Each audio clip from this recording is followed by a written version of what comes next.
Bonjour à toutes et à tous, j'espère vous retrouver en pleine forme. Dans cette séance, je vais aborder avec vous, bien sûr, un sujet concernant les nombres complexes pour le niveau deuxième année baccalauréat. C'est un sujet assez intéressant qui comporte certaines questions que vous devez connaître les astuces pour répondre à ce genre de questions. Alors, la première question, ça concerne bien sûr les équations différentielles qu'il faut bien réviser dans votre ça fait partie de votre leçon. Et il y a une partie concernant les nombres complexes, bien sûr les relations trigonométriques. Donc voilà, première question, on vous demande de résoudre cette équation dans C.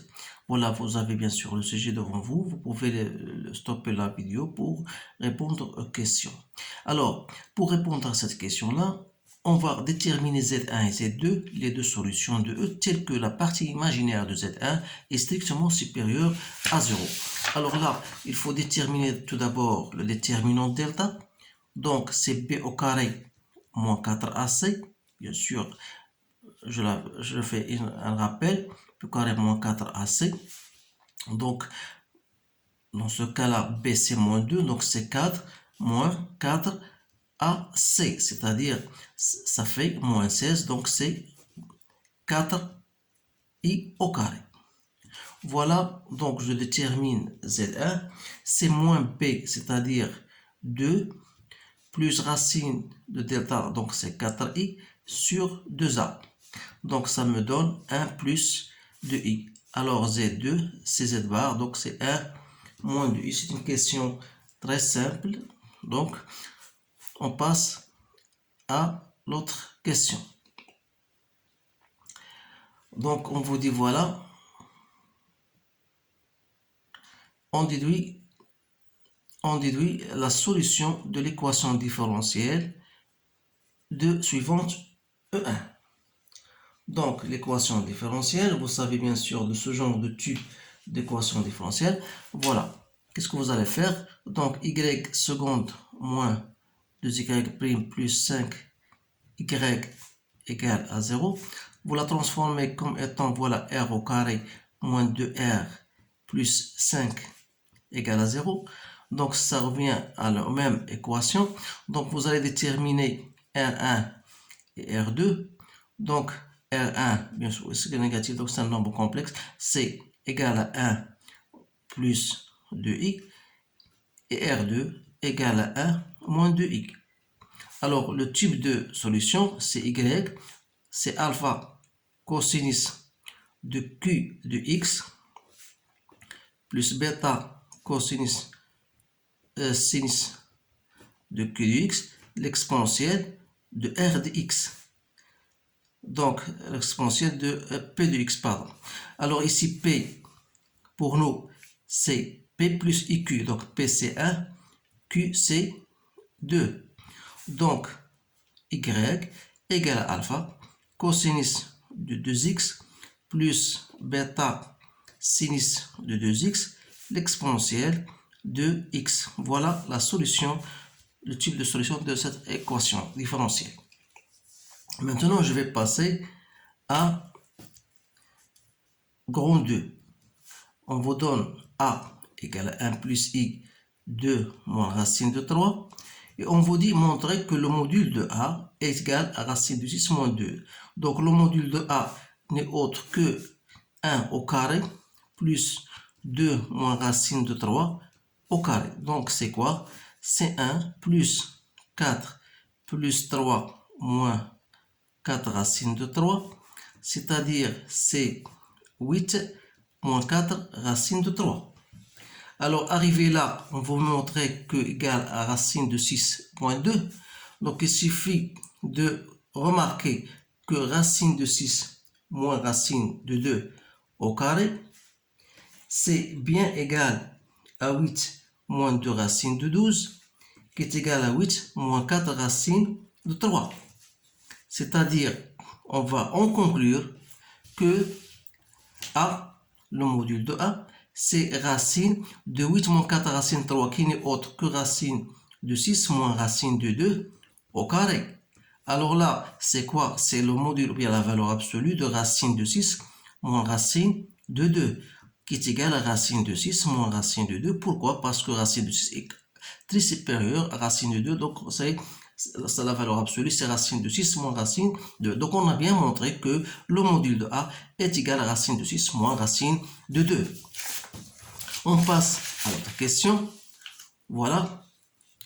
Vérifier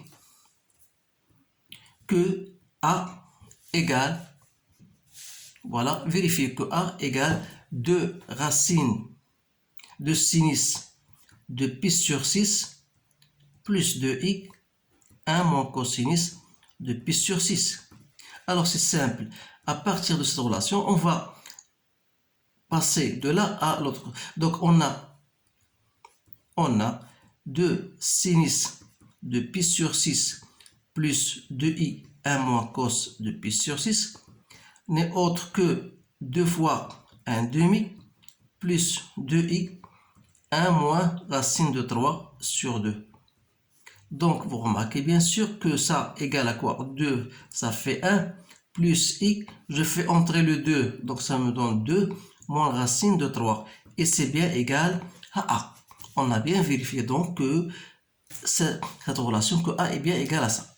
Donc, troisième question, montrer que 1 moins cos de d'état, 1 moins cos de d'état, égale à 2 sinus au carré de d'état. Bien sûr, on vous donne que cos de d'état, c'est un rappel qu'égale. Donc, ça veut dire, voilà, 1 moins cos de d'état, c'est quoi? C'est 1 moins. Cos de d'état, c'est bien égal à cos carré de d'état moins sinus au carré de d'état. Donc, c'est 1 moins cos carré de d'état plus sinus au carré de d'état. Alors ça, vous savez que la relation cos carré plus sin carré égale à 1. Donc 1 moins cos carré, c'est sinus au carré de d'état, plus ce sinus au carré de d'état, voilà, qui reste. Donc c'est bien 2 sinus au carré de d'état. On a bien montré que cette relation, c'est très simple. Maintenant, question B. Montrer que A égale à 4 sinus de pi sur 12 plus 4i sinus au carré de pi sur 12. Donc on a toujours, à partir de la relation A, on a 2 sinus de pi sur 6 plus 2i 1 moins cos de pi sur 6. Pourquoi ils nous ont donné cette relation-là? C'est pour l'utiliser, 1 moins cos de 2 d'état. Donc, comment je vais utiliser 1 moins cos de d'état? Voilà, j'ai 2 sinus de pi sur 6. Je peux l'écrire comme étant pi sur 12, 2 fois pi sur 12, plus 2i, 1 moins cosinus de 2 fois pi sur 12.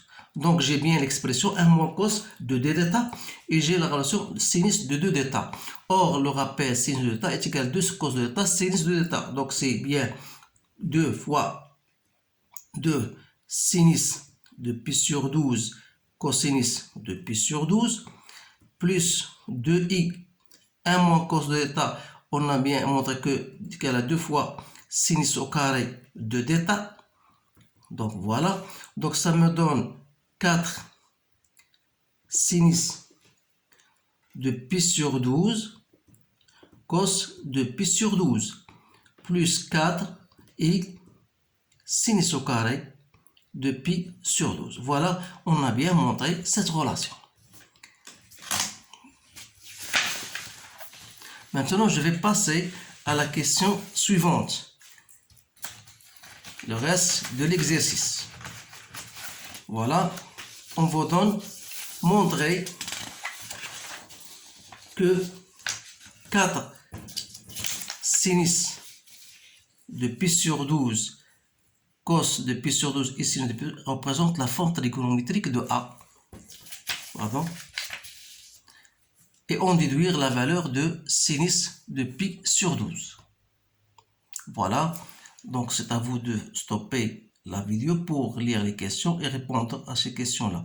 Dans le plan complexe P, dans un repère orthonormé, on considère les points A et B d'affixes respectifs A et B et on considère la rotation R de centre O et d'origine de repère et d'angle pi sur 2. Donnez la forme trigonométrique de B, l'affixe de B qui est image de A par la rotation.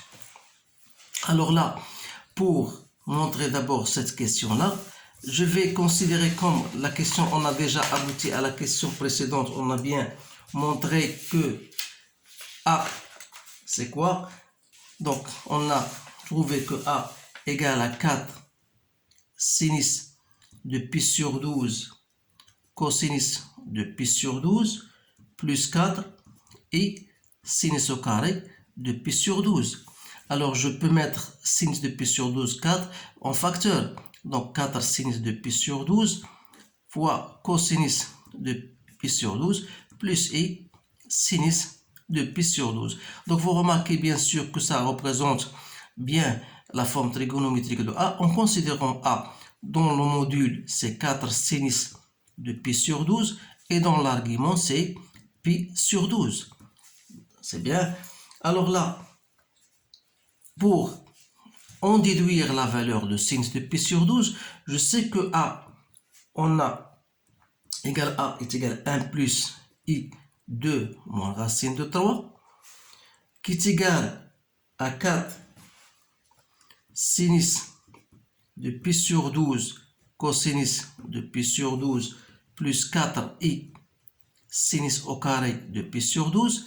Puisqu'on s'intéresse à sinus, à la valeur de sinus de pi sur 12, donc je dois me consacrer, je dois utiliser celle-ci. Donc ça veut dire quoi par analogie? Donc on aura 2 moins racine de 3 égale à quoi? Est égal à 4 sinus au carré de pi sur 12. Autrement dit, sinus au carré de pi sur 12 égale à 2 moins racine de 3 sur 4. Donc, c'est-à-dire que sinus de pi sur 12 égale la racine carrée de 2 moins racine de 3 sur 2. Voilà la valeur de sinus de pi sur 12. Maintenant, dans le plan complexe, on vous donne le point A d'affixe A et on vous donne B d'affixe B. Et on considère quoi? On considère une rotation d'une façon générale, R de centre O et d'angle d'état par exemple, qui donne d'un point M donne un point M'. Vous savez bien sûr comment écrire cette relation-là. Donc on dit que OM' égale à OM exponentielle de I d'état. Alors en appliquant cette relation pour le point B image de A, on aura OB égale à OA exponentielle de I pi sur 2. Comme l'exponentielle de I pi sur 2 c'est I, donc OA c'est A, donc ça veut dire que B égale à IA. Donc si j'ai cette relation-là, je peux donc donner la forme trigonométrique de B. Alors, pour donner la forme trigonométrique, je dois chercher le module de B qui n'est autre que le module de I, module de A, c'est-à-dire c'est le module de A. Or, le module de A, c'est déjà trouvé, c'est 4 sinus de pi sur 12. Alors, l'argument de B, c'est quoi? Ce sera l'argument de I plus argument de A. Je vous conseille bien sûr de bien saisir les relations et les propriétés concernant les nombres complexes et surtout pour leur argument de Z, argument de Z sur Z', ça vous allez les utiliser. Donc l'argument de I c'est pi sur 2. L'argument de A, on a déjà trouvé, c'est pi sur 12. Donc ça vous donne 6pi plus pi, ça fait 7pi sur 12. Alors là, je peux en déduire que B, la forme trigonométrique de B dans le module, c'est 4 sinus de pi sur 12 et dans l'argument, c'est 7pi sur 12. Voilà la réponse à cette question-là.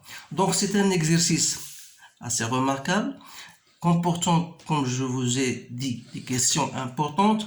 Donc c'est à vous de saisir ces questions-là et vous allez refaire cet exercice plusieurs fois pour les bien saisir. Alors je vous remercie de votre attention et je vous souhaite une bonne chance et je vous dis à bientôt.